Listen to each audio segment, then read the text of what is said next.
Good morning, ladies and gentlemen. Welcome to the in-service training for teachers for school year 2020 to 2021. Fred and I will discuss on the first modality, which is the distance learning delivery modalities. The school's division office learning continuity plan requires the use of different distance learning modalities, including modular distance learning, MDL. MDL involves individualized instruction that allows learners to use self-learning modules, SLMs, in print or digital format, whichever is applicable in the context of the learner. Another learning resources like learners' materials, textbooks, activity sheets, study guides, and other study materials. This is based on the ed order. I would like to highlight here that in modular approach, this does not only mean that we will use the hard copy. We can also use the digitized format, which is uploaded or downloaded to our computer or laptops. Don't worry because the soft copy is given by the division office for free. The teachers are also expected to guide their learners under this learning modality. Household partners like parents, guardian, or sibling considered as responsible adult, yung medyo matanda na po, should guide and support the learning process of the learner at home and provide guidance in accomplishing given home learning tasks. To properly implement this distance learning modality, this process is provided to guide the teachers, parents, and learners. I would like to tell you that we will be telling about or we will be discussing about the process that teachers, parents, and learners should follow so that we will go along the way smoothly. The first step, if you notice here, there are 3 columns. The first one is for the teacher.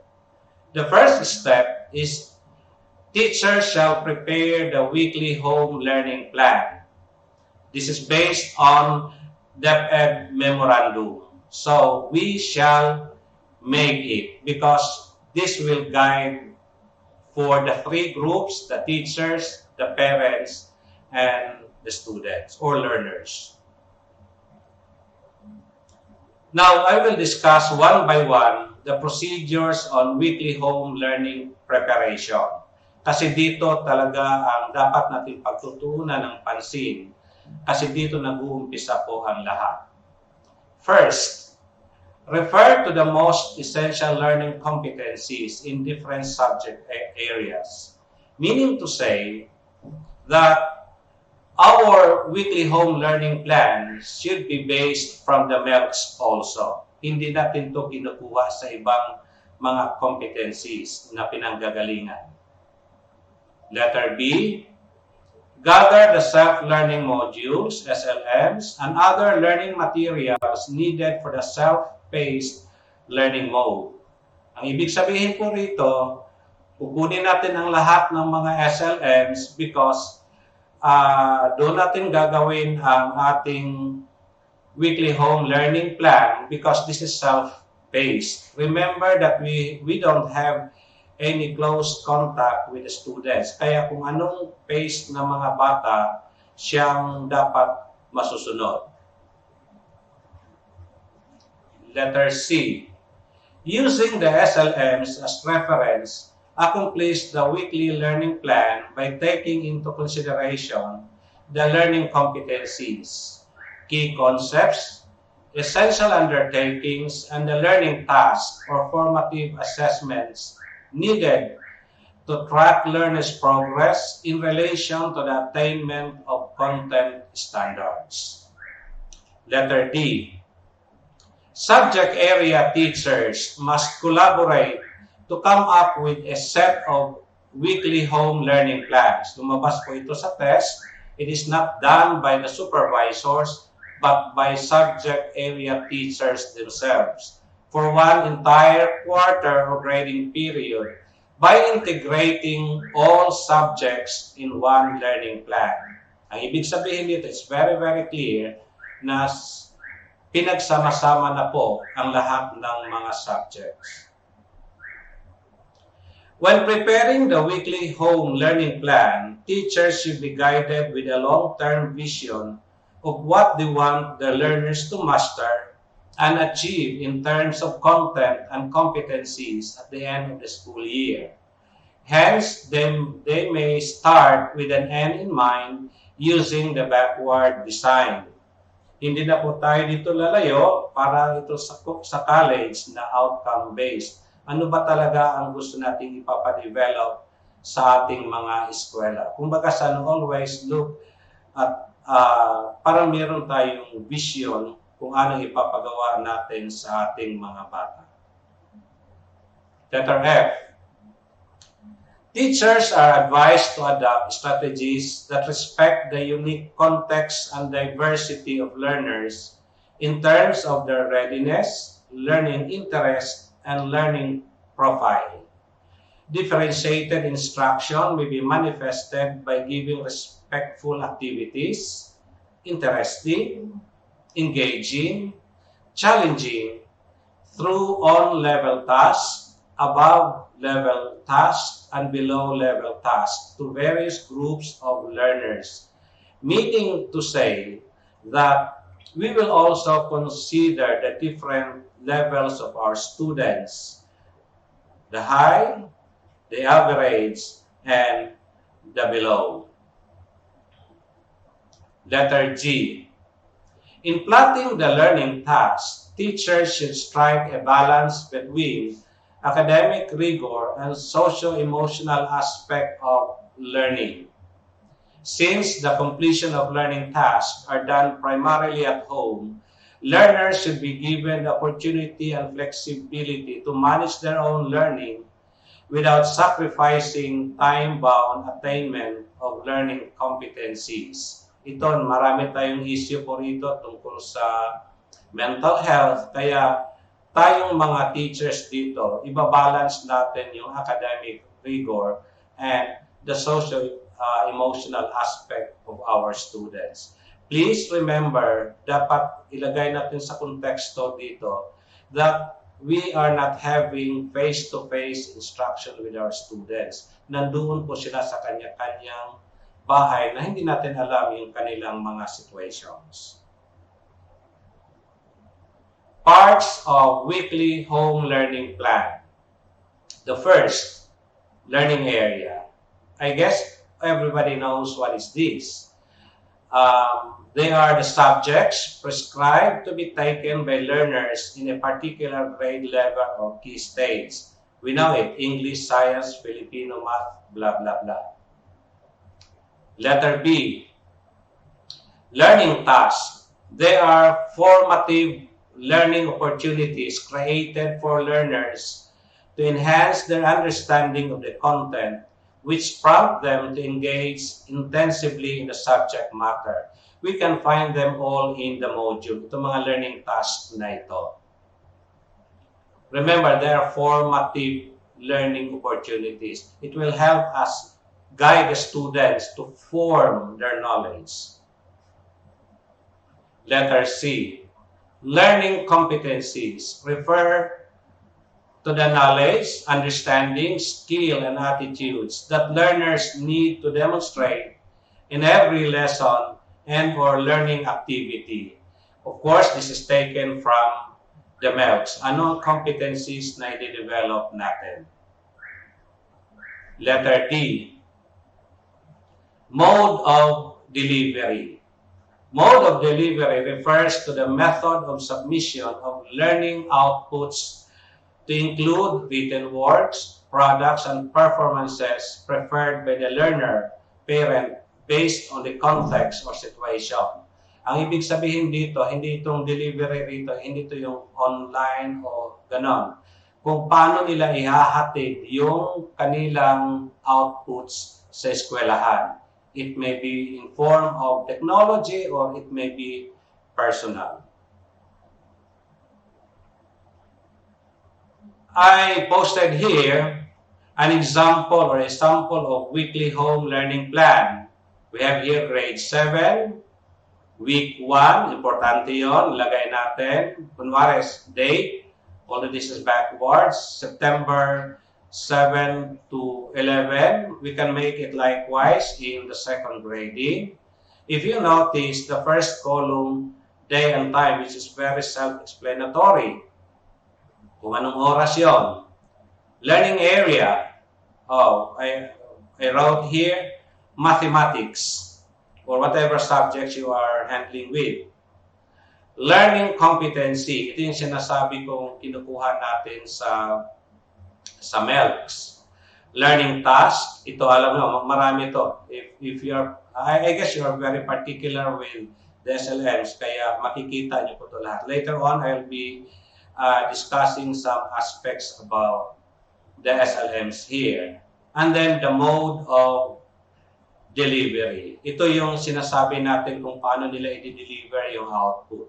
However, in compliance with IATF provision and Department of Health, we must be very careful about the health protocols. O pasok ba natin sa pigeonhole, Dropbox, or are we going to send it through Messenger or SMS? Uses of weekly home learning plan. Importante ito na malaman natin kung ano ang gamit nito. The weekly home learning plan shall be communicated through parents for their reference and guidance. Copies of plans for the entire first quarter may be distributed to parents during the first Parent-Teacher Association meeting before the start of the school year. They shall be given comprehensive and clear orientation by the school about the contents, purpose, and use of the learning plan by their children. Hence, it is highly encouraged that teachers shall have prepared the weekly home learning plans for the first quarter prior to the opening of classes. First quarter, natapos na po natin. I do hope that this time you are already preparing the weekly home learning plan for the second quarter. It is stated here that hindi lang yung bigay lang po tayo ng ating weekly home learning plan. This should be discussed with the parents. Kasi kung magkakamali po tayo rito, chances are hindi rin magagabayan ng maigi yung ating mga eskwela.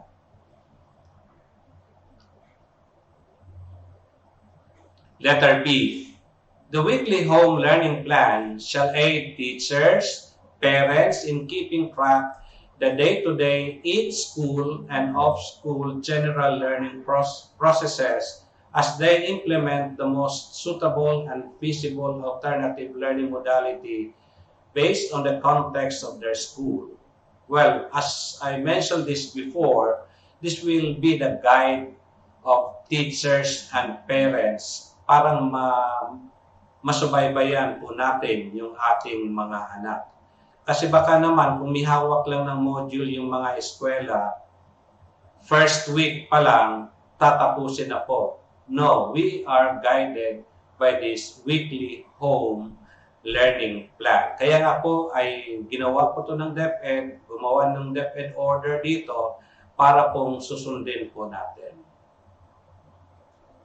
Letter C. For learners who are given intervention activities, their weekly home learning plan shall be adjusted to suit their comprehension level. Ang ibig sabihin dito, yung ating weekly home learning plan for those students na sabihin lang natin below average, pwede rin nating i-adjust ang weekly home learning plan. Hindi na, sinabi ko nga po kanina, pwede i-adjust natin yun para sa above average, para sa average, and para din sa below average. Kumbaga sa dapat mag-fit yung lessons para sa for the abilities of our students. Who prepares the weekly home learning plan? I think if I still recall that this is part of the test. The weekly home learning plan shall be prepared by teachers, not by supervisors. Implementing distance and blended learning. Maliwanag si teacher ang magpiprepare ng weekly home learning plan, which is, I can say, the Bible of our modular distance learning. Please remember that based on DepEd order, hindi na po tayo gagawa ng DLL or DLP because those are intended for the face-to-face. But for this modular distance learning process, we will be using the weekly home learning plan. The role of the parent or guardian. Of course, kung magawa na po yung weekly home learning plan, parents or guardians shall get the modules and weekly home learning plan, of course, observing the minimum health protocols. They shall likewise also check the completeness of the modules given by the school. Then, of course, those SLMs and weekly home learning plan will be given to the students or learners. Next step. For the teacher, monitor the learners through their parents in accomplishing the SLMs and provide special instructions if necessary through messenger or technology or any possible means. Remember na merong po pwedeng face-to-face dito but it is solely with the parents. I would like to highlight this that the monitoring of the learners shall be done by the teachers. Teachers here are not passive. We must be active in monitoring our learners. Baka ang idea natin dito, kasi ito naman po ay modular, by the time na maibigay na natin yung module, okay na. No, we must continue our works in monitoring our learners. Parents and guardian likewise have also responsibilities or roles.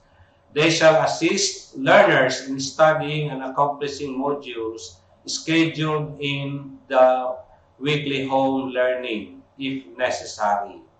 Kaya nga gumawa tayo nitong plan, parang gabayan din po si parents and guardians. Well, I would like to tell you that sinabi ko nga sa introduction, yung guardian dito or siblings, they must be a responsible adult who can help our learners. On the part of the students, once they have the module, SLMs, they will study and accomplish the module per learning area as scheduled and as specified on the weekly home learning plan.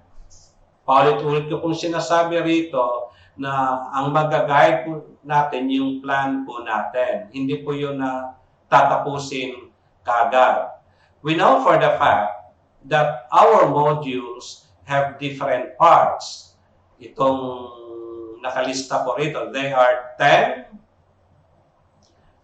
In passing, I know that you have already known them, but maganda siguro daanan lang po natin. What I need to know. Alam naman natin yun. Anong kailangan natin malaman? Dito, this is being discussed here on the first part of the module. What I know, parang prior knowledge natin ito. What's in, ito yung magkukonect ng prior knowledge to the topic. What's new, what is in the module.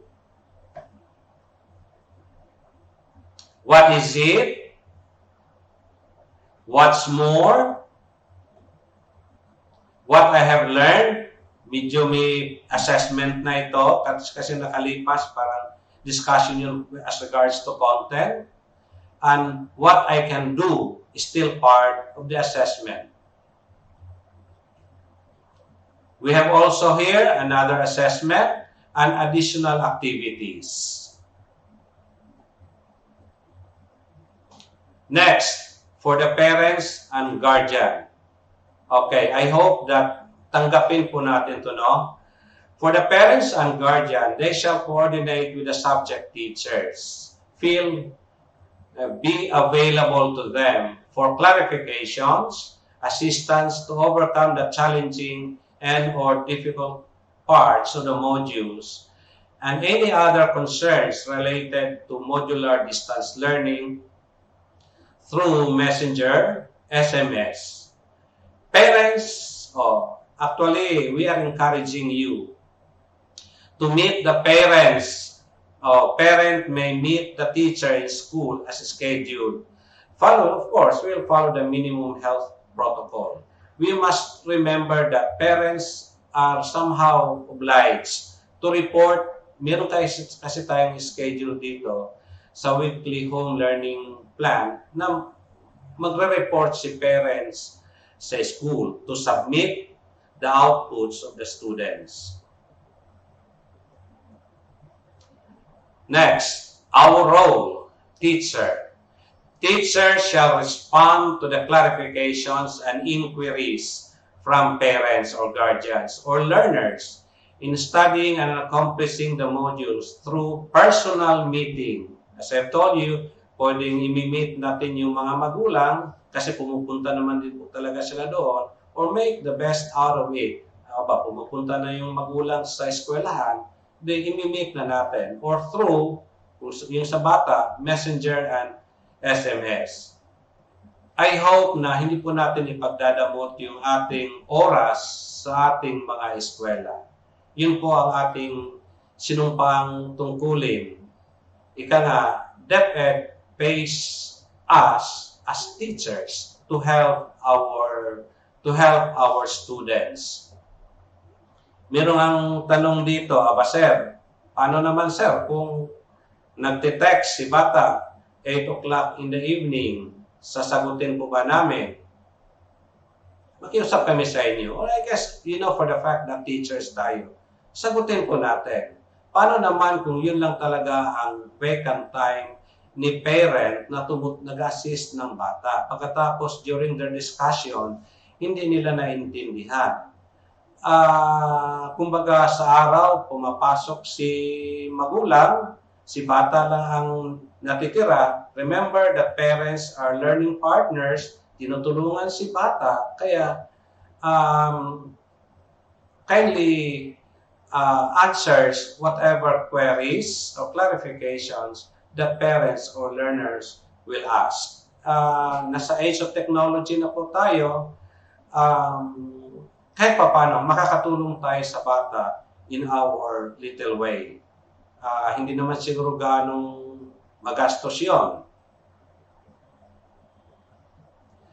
Next, the teacher will or shall receive the accomplished outputs as scheduled in the weekly home learning plan through Messenger.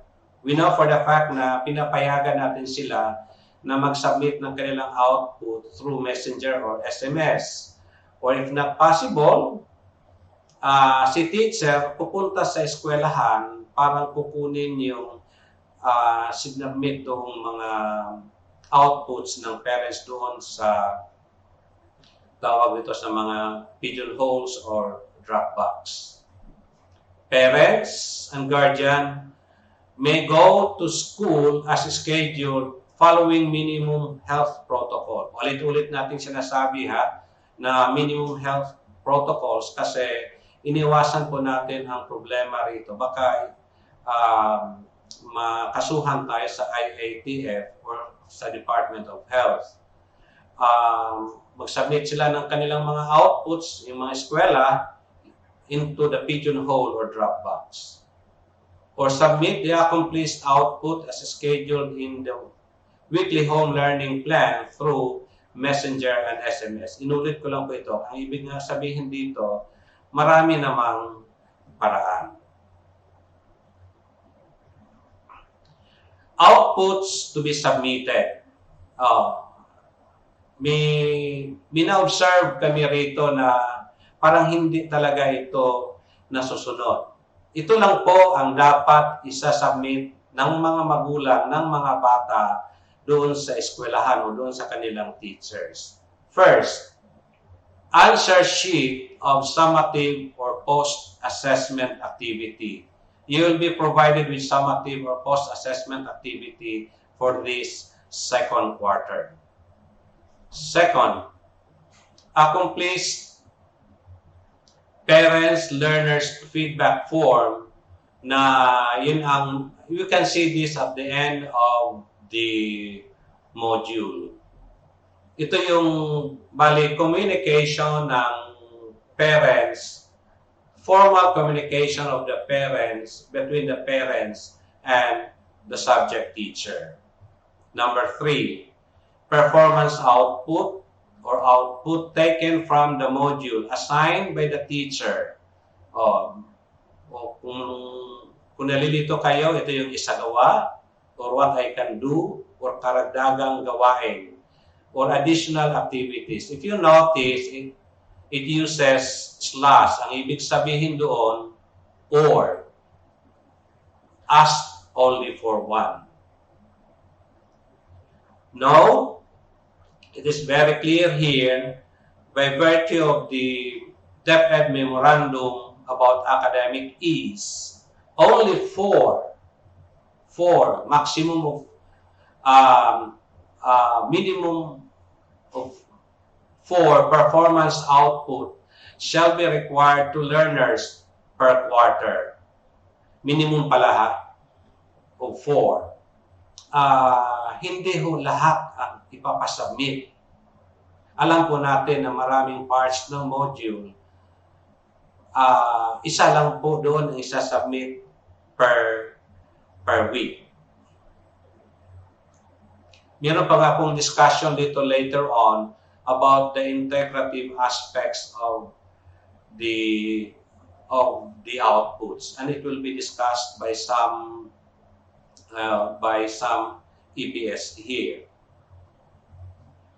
Here is an example of the parents, learners feedback form. As I've told you, this is the formal communication or evaluation form of the parents or learners as regards to the modular distance learning process. I guess we are very well familiar with the Likert scale.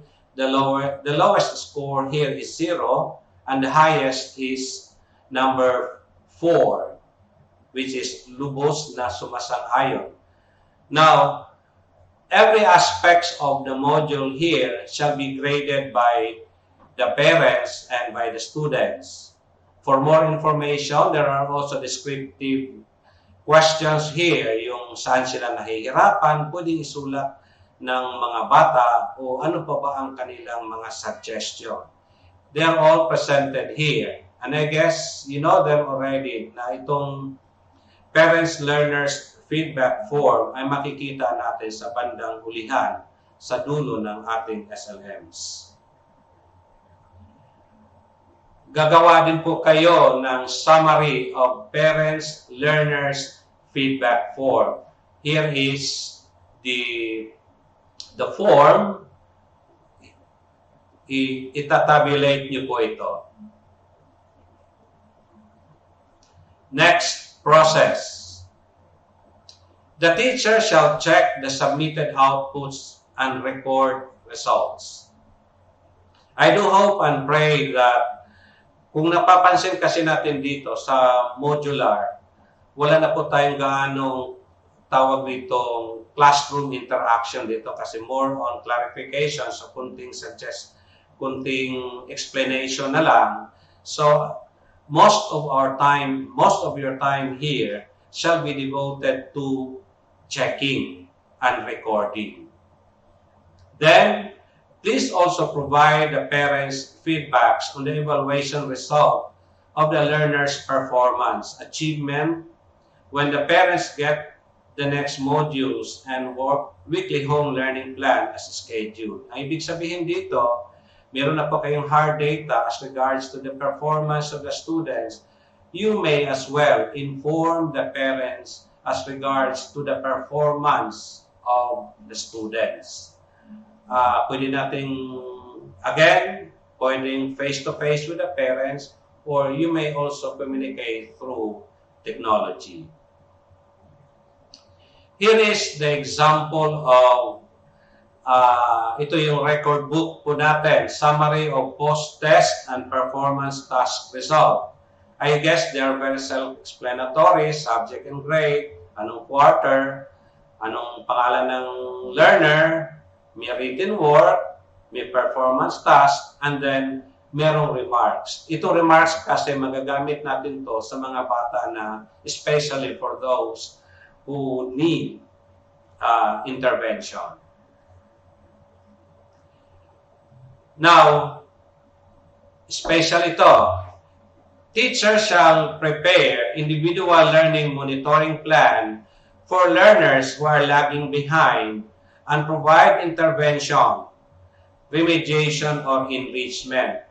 Going back to my former discussion, I told you that dapat i-record natin yung outputs ng mga bata.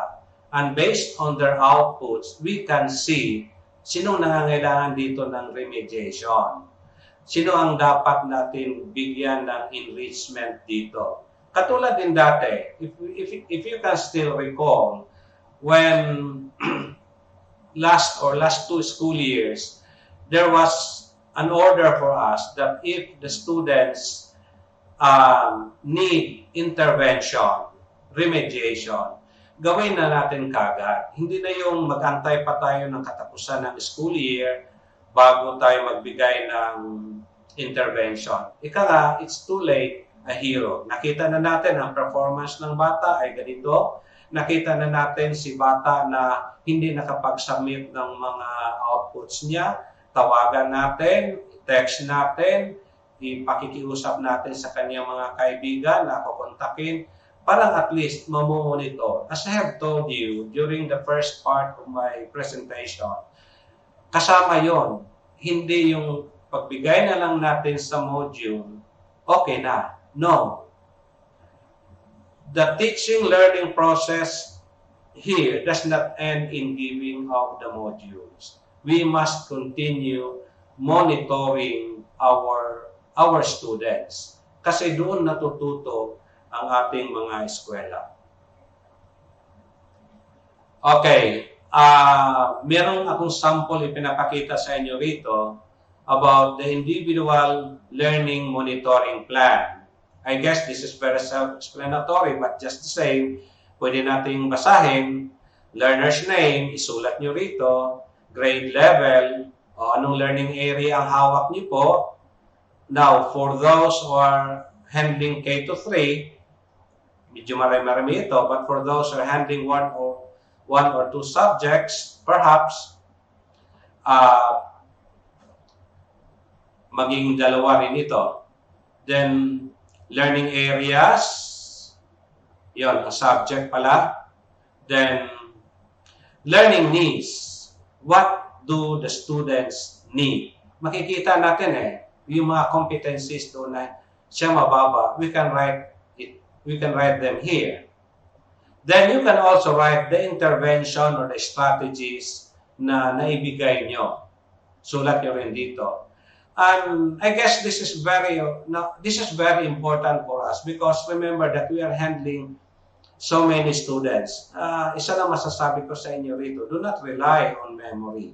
We are handling at the average of 200 students, and I guess we cannot remember everything or everyone or everybody here. We may also write here the monitoring day. Now, learner's status. Meron bang progress? Significant ba? Insignificant? Or master na ba nila? Now, if learners is not making significant progress,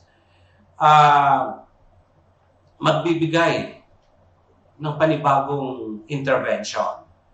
Kumbaga sa find ways to help the students or the learners. Next, parents or teachers shall conduct parents meeting, conference, if necessary, or conduct home visitation. I would like to tell you also that in modular distance learning process, home visitation is not taken away. Kung kailangan nating bisitahin yung ating mga eskwela, katulad sa ginagawa din po natin noon, ay mangyari po lamang na puntahan din po natin. Ngayon, mas dapat nating paigtingin ang ating home visitation. Of course, with health protocols, hindi naman po pwede punta lang po tayo roon. Dahil sa dito, alam naman natin kung anong hirap na nararanasan ng mga bata rito. Please remember that the students here are independent. Sila mismo ang nag-aaral using the module. Kaya alam ko po na marami talagang adjustments ang ginagawa ng mga parents and students insofar as this modality is concerned. Next, parents and guardian also shall attend conference, again with observance of the health protocols. Then, the students, for those who need intervention, dapat ay mag-undergo din po sila ng intervention as early as possible. As I have told you just like before, we will do the intervention as early as possible. Fourth grading is too late for us to give such. Thank you very much, and on behalf of my partner, Mr. Freddy Biernes, PSDS, kami po ay nagpaparating ng taos-pusong pasasalamat. Silbihan po natin ang ating mga eskwela sa division ng Marikina. Magandang umaga po sa ating lahat.